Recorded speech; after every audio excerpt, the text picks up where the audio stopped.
we had you with us yesterday at the first screening, which went, as we said, we went extremely well. And I'm going to start by asking the same question as I asked yesterday because we need to know. Please, can you give us an update on your family? Okay. LIAT, after returning from her vacation in Gaza, went back to teaching.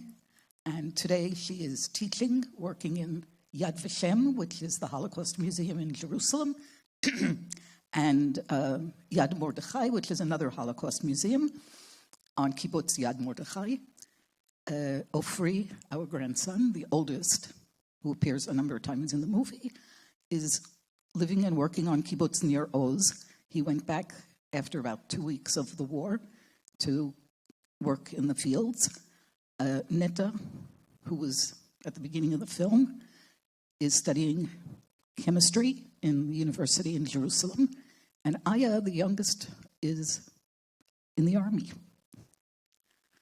They are all living on Nir Oz and trying to live their lives as normal people. And Tal, who doesn't live in Israel, who lives in Portland, Oregon, we're trying to convince her to come back to Israel.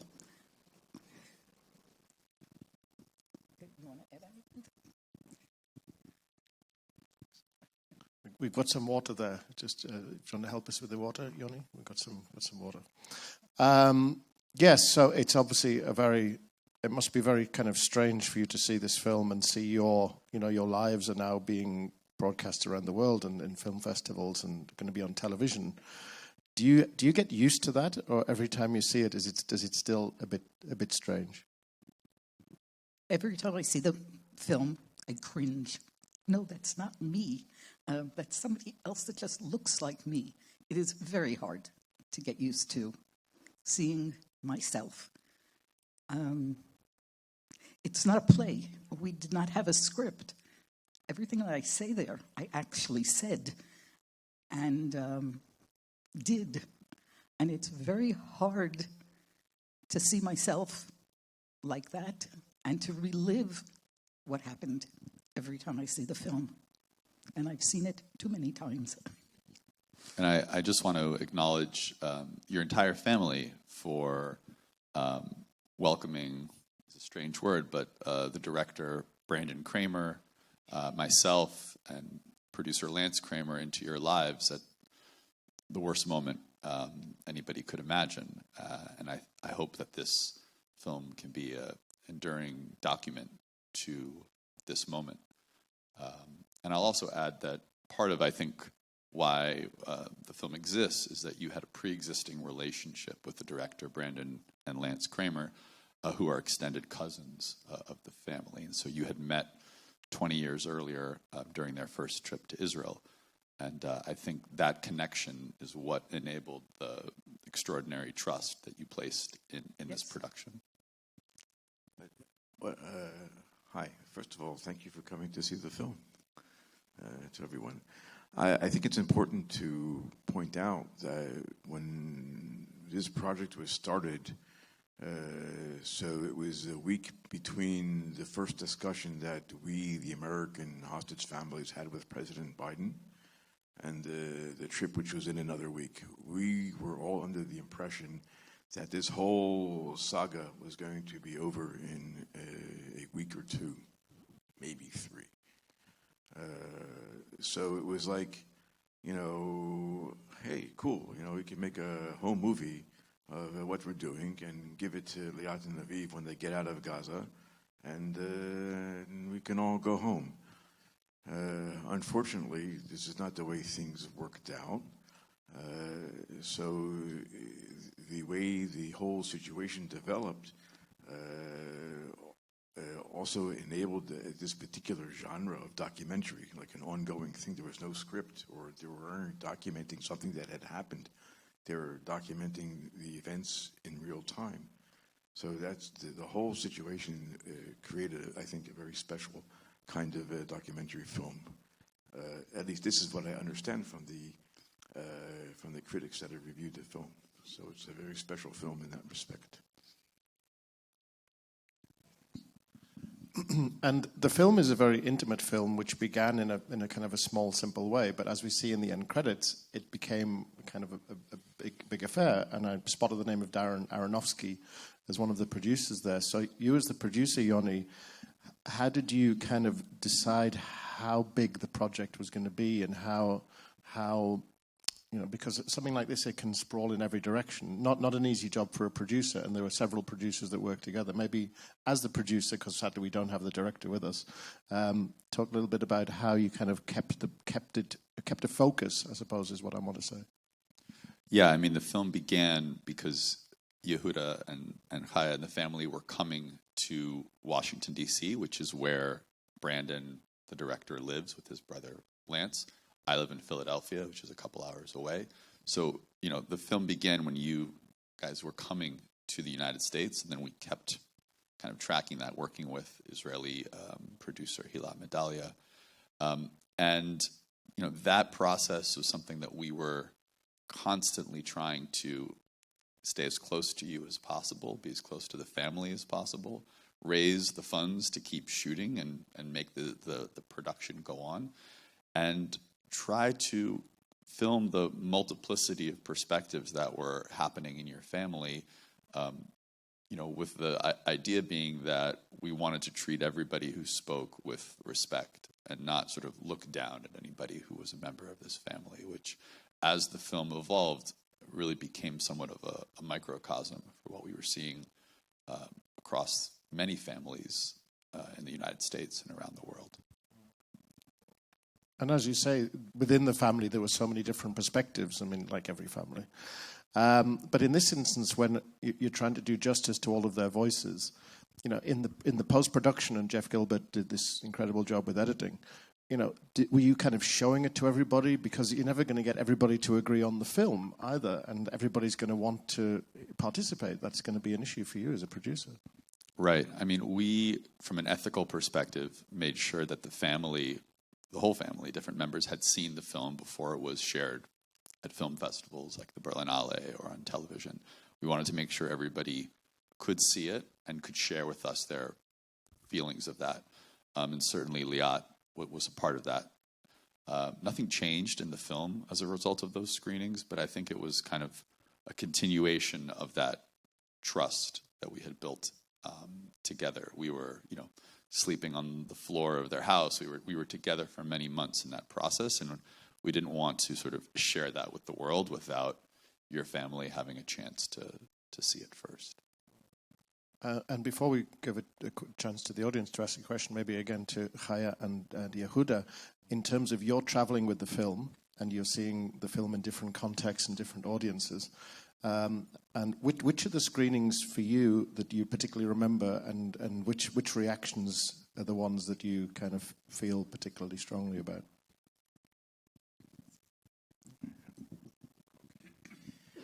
So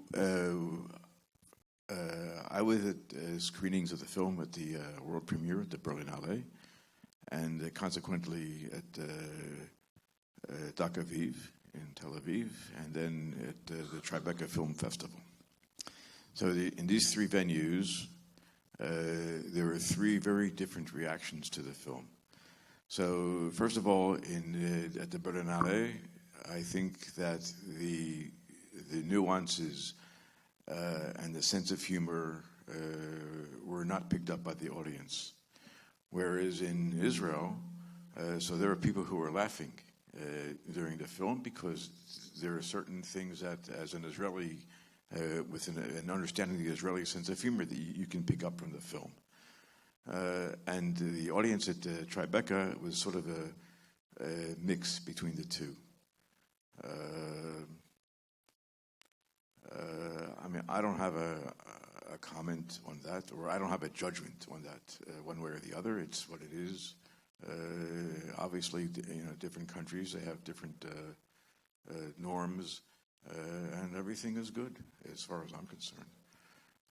I think that more importantly, what I'm learning more and more is that as a result of the film, people are beginning conversations that are very significant. regarding the Israel-Palestine issues.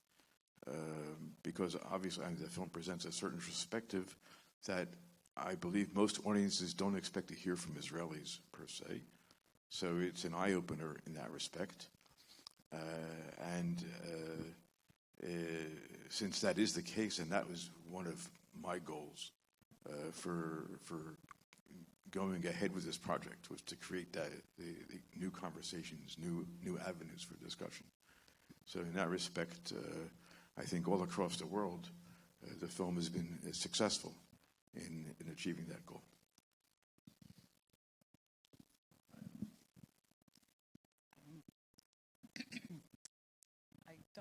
I don't have very much to add to that. Just that people in different places saw us and our relationship in the context of their culture. For example, I'm from New York. He's from Philadelphia. That's close enough to New York. People saw themselves in the way we related to each other, taking it out of the setting of the war. Whereas in Israel, people understood the way we relate, because that's how people in Israel relate to each other. In Germany, it was a little bit, in Berlin, it was a little bit different, because I think that the culture is different, though people did come after the film and speak to us. And one of the biggest questions that people had for us is, how did you let people into your home and film you like that? And it's a good thing these guys were nice. It was not difficult to have them around. Brandon and Lance, we knew since they were teenagers. So, but it's hard to open yourself up. And then we open up ourselves to all of you. And I think that it's important to point out that from my point of view as a landscape architect, as an artist, there's an understanding that creating art is actually a process of exposing your inner soul to an audience. So I understood this naturally. So for me, it was an easier process. But I must add that as a result of that, I see myself in one space, and I see the film, and it's in another space, and there's no connection in my mind. That's how I am able to handle that, as I separate those two things. So there's a process involved here. So maybe to someone who isn't intimately involved, it seems very difficult, but I'm saying that it's not difficult, because I make a very definite separation between myself as a person and myself that appears in the film. So that's how I overcome that issue. So, yes, we have time for questions or comments. It's a kind of film, maybe you want to make. Yes, immediately. That microphone. Okay. I'd just like to add, since this is very far from the first time that I'm doing this, so I've met audiences in a number of different places. Please don't be embarrassed to ask questions. I can handle anything, really. Because this is the 22nd screening that I've been to. Okay, so I want to encourage people to ask questions and not to be embarrassed. Your son-in-law who was murdered, do his parents still live? Yes, of course. First of all, But they didn't want to participate in the film. 1 second. First of all, our son-in-law was killed in the line of duty defending his home against the Hamas terrorists. All right, murdered. That's a charged term that has political ramifications to it, and I'd like to rather avoid that. He had a weapon in his hand when he was killed. Okay. The children, first of all, Netta, we know. Netta was, terrorists entered his room, and Netta was just holding the door of his safe room closed. Ofri, he was in his room, and the terrorists did not get to him. Luck. And Aya was not on the kibbutz that day. So they're all fine, alive and fine.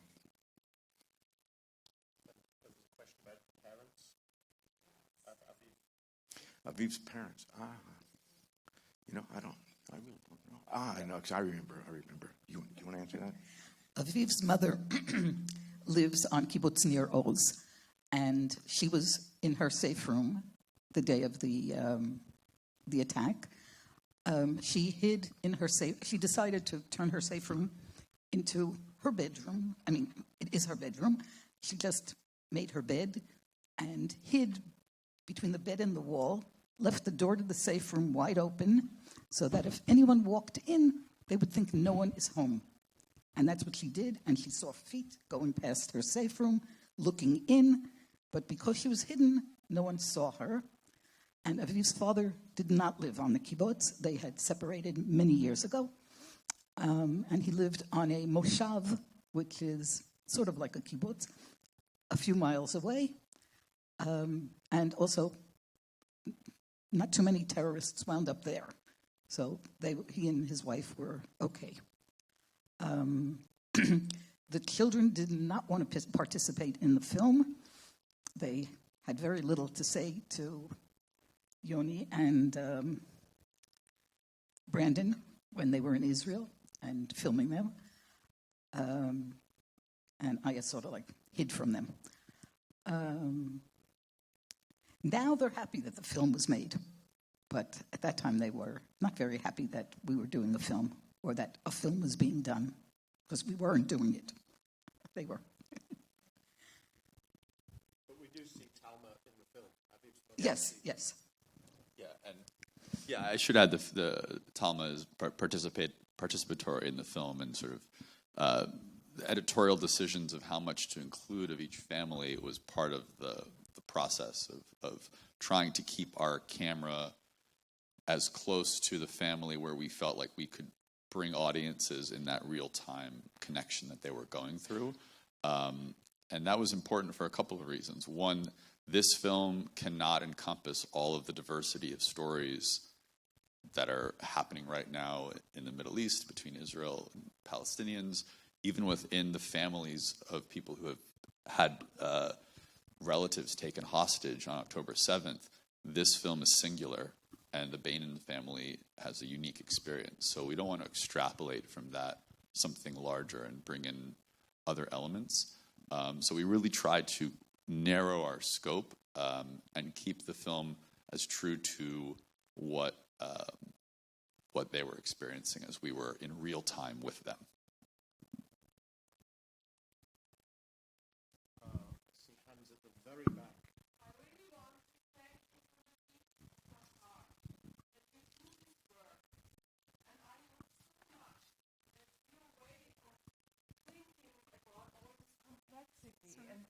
No, okay.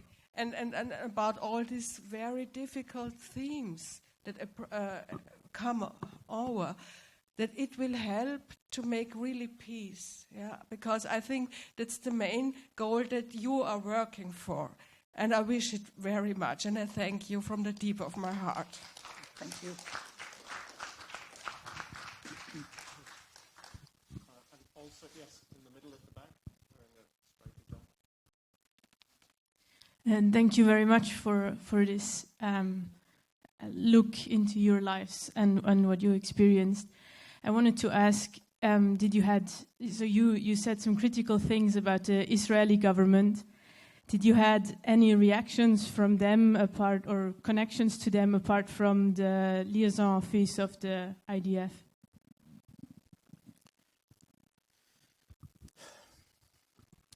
They pretty much had nothing to do with us. There were very few families that were contacted by the government asking if we needed help with anything. There were lots of newscasts saying that our prime minister invited all the families to a meeting with him. I never got a letter. Neither did anyone else. We seemed to be a problem for the government, and they sort of didn't want to have anything to do with us. Not the families, not the hostages. Now that all the hostages that are alive have come back, they're still ignoring us. So, we actually, at one point, we met with President Herzog after I ran into him at another meeting that we were having with Secretary of State Blinken, and Herzog happened to be in the hotel with the Secretary of State. And Herzog says, "Oh yes, we have to invite you to the president's residence." And he did. So that was our one and only official meeting as a family with somebody representing the state of Israel. LIAT, on the other hand, because she's a teacher, so she has a connection with the Minister of Education, who I understand she told to go take a hike. And she also told the Minister of Defense at the time, Gallant, to do the same. And after we had met with President Biden last July, so LIAT finally got an invitation to meet the Prime Minister, Netanyahu, and she told him to take a hike as well. So that's that. The whole situation actually sheds light on a very strange and difficult question, because on the one hand, people who still had their loved ones, family members, being held hostage in Gaza, their fate was in the hands of these people who were members of the government. So on the one hand, their behavior has been and is totally incomprehensible, actually. And on the other hand, you can't piss them off too much so that, you know, they get angry at you. So it's a incredibly messed up situation. And it's something that was precipitated by the way the government handled this crisis from the very first day. Just they blew it on every possible item that you would think would be part of a list of things had to handle a hostage situation like this. There's just one failure after another, a cascading catastrophe. And here we have people who, family members of the victims. How on earth do you actually handle something like this? And it's a psychological situation that is just insane. Fortunately for us, for the American families of hostages, the dual citizens, we had the American government who had our back totally. My heart goes out to Israelis who didn't have that situation to fall back on. That's all I can say.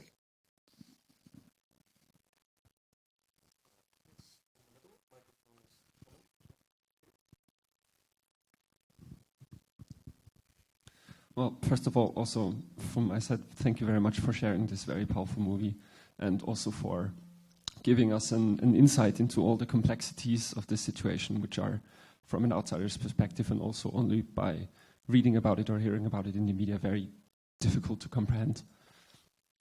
My question is what the reception of the film was within Israel, given that you also had screenings there, and also if you could walk us through your thoughts and decision process of actually staying in Israel, given that everything is so complicated still in your dual citizenship. Okay. The situation in Israel is a developing situation. When the film, by the time the film came out, the public opinion in Israel had already turned a corner. So the reception in the venues in Tel Aviv or in the kibbutzim or in the regional councils where the film was shown, the reception is overwhelmingly positive, to be very frank. We'll see what happens as time goes on when we get into areas that are less identified with progressive forces, let's say. It's a problem. I don't know if this film can solve that problem of how the public opinion has been manipulated over the past 20 years of Netanyahu's governments. So, objectively speaking, I mean, the body politic in Israel is in a very weird place. That it takes a great deal of patience and insight to understand why things are the way they are in Israel. It's a very complex question, as is, by the way, the same thing in Palestinian society for all sorts of reasons. So it's complicated. I just want to add one other part about the release in Israel and the United States, around the world, really. When making this film, we had no idea if LIAT and Aviv would come home. And once LIAT came home, we wanted to include some of the meaning that she's made of this experience, which you see in the film, which was finished about a year ago. Since then, LIAT has become even further involved with an organization called the Families Forum. It's made up of Parent Circle. It's made up of Israeli and Palestinian families who have each lost a direct family member to the violence. And so we are doing screenings and discussions of the film just like this one, and sometimes we have Israeli and Palestinian speakers talking about ending the cycle of violence. And LIAT, I think, is able to articulate much better than I can that she doesn't want to see a further perpetuation of violence against any Palestinians in revenge for what she or her family has gone through. And I think that's a very important message to extend. That's not a very popular message in Israel. It's there was an event of the Parent Circle that ended up almost in a public riot, actually. So we all have our work laid out before us. And we spoke yesterday about a project that you're both involved with, a peace project. You're working with the organization. Maybe you want to tell us a bit about that and how people can find out more about what they're doing. Okay, as Yoni mentions, LIAT is working with the Parent Circle. In terms of political activity, that's not the question for Chaya.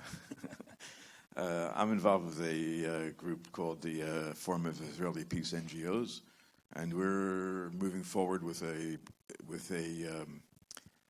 internet media channel that's a joint Palestinian-Israeli venture. And we're in organizing stages at this point, seeking funding, and to garner a wide range of consensus among the Israeli peace organizations and Palestinian peace organizations, of which there are, I need to mention, so that we can address a broader public with a message of mutual reconciliation, mutual recognition, and moving forward towards a solution.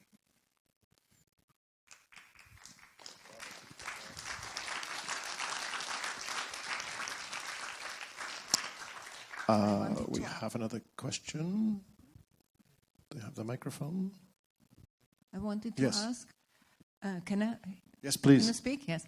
I wanted to ask, do you have some opportunity to meet people of the Jewish community in Vienna or the Palestine community? Well, since we're in Vienna for 3 days or 3.5 days, the one thing that both Chaya and I personally always fall back on is our connection to the Hashomer Tzor youth movement, of which we were both members, and the leadership of the movement in Vienna here also knows me from previous presentations. So we're meeting with the I don't know how to explain this in English, or the older leadership. Oh, it's if you understand the structure of a youth movement in general, so you know that you have the counselors and you have the kids. I don't know. And the basic. So we're meeting with the older members tonight. The older members are high school students. They're not people our age. Yeah, it's a youth movement, or youth leading youth. That's to make a long story short. It's important to understand that the Hashomer Tzor movement was actually founded in Galicia in 1913, and the first centers of organization were here in Vienna, actually. So there's a whole history thing going on here that as members of the movement, we can share with members of the movement here, and it's really like a big family that spans generations. So it's cool.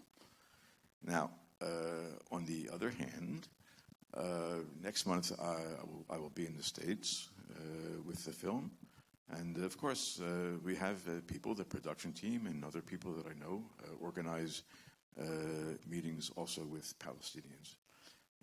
It's important to emphasize that there are many Palestinians, many Palestinian organizations that strive for the same goals of recognizing the humanity of the other and to approach with empathy the other, and the understanding that what was in the past has no relevance to what needs to be in the future, basically.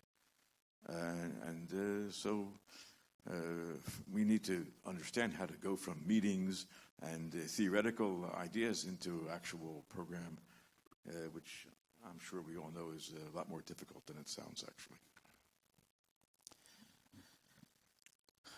Yes, right in the middle. Microphone is coming. Thank you. I just wanted to thank you as well.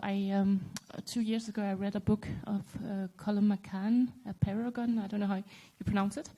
And I was so touched by that book, and I had the same feeling today. It's about the parent circle and about a Jewish man and a Palestinian man who lost their child, both. In the same way, I was very touched today. So thank you very much. Maybe a question for Yoni. Obviously, the film won the documentary award at the Berlinale, beginning its life in the best possible way. And we're looking now at what they call award season, and the big prizes are coming up. Is this something that you, as the producers, are actively engaging with, or do you prefer the film to kind of make a quieter tour of the world's festivals, or is it something where you have to push it to get that awards attention? Well, we would love as many people as possible to see this film. I think the way to do that is to encourage people to see the film. You can look for us on Instagram. If you write letterboxd reviews, those help as well, because that's the way that festivals, television broadcasters learn about the film. The film has won awards, continue to win awards. Just in the United States, 2 weeks ago, the Hamptons Film Festival, our film shared the Conflict and Resolution Award with another truly excellent film that's here at the Viennale, The Voice of Hin Rajab, which everybody should see. And so we are continuing to bring the film out around the world. It's going to be in Germany on ZDF. It was just on the BBC, on BBC Storyville. And it will be released theatrically in the United States in January, going to multiple cities. So yes, please follow us on Instagram to learn more about the Parent Circle and other work that we're doing to try to have the film seen. And as we draw to a close, just to say, if anybody does have a final question, the hand can, at this point, 20 hands fly up. But I think it's a film that we have to absorb the film, but you'll be in the lobby for a little bit after the film. So if anybody wants to have a quieter word, because this is a public space, not everybody wants to talk about these things.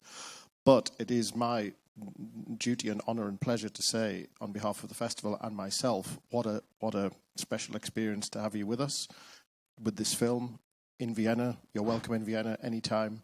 Please come back, and we look forward to seeing you again. But it's been our pleasure and joy and honor sincerely to have you. Chaya, Yehuda, and Yoni. Thank you very much. Thank you.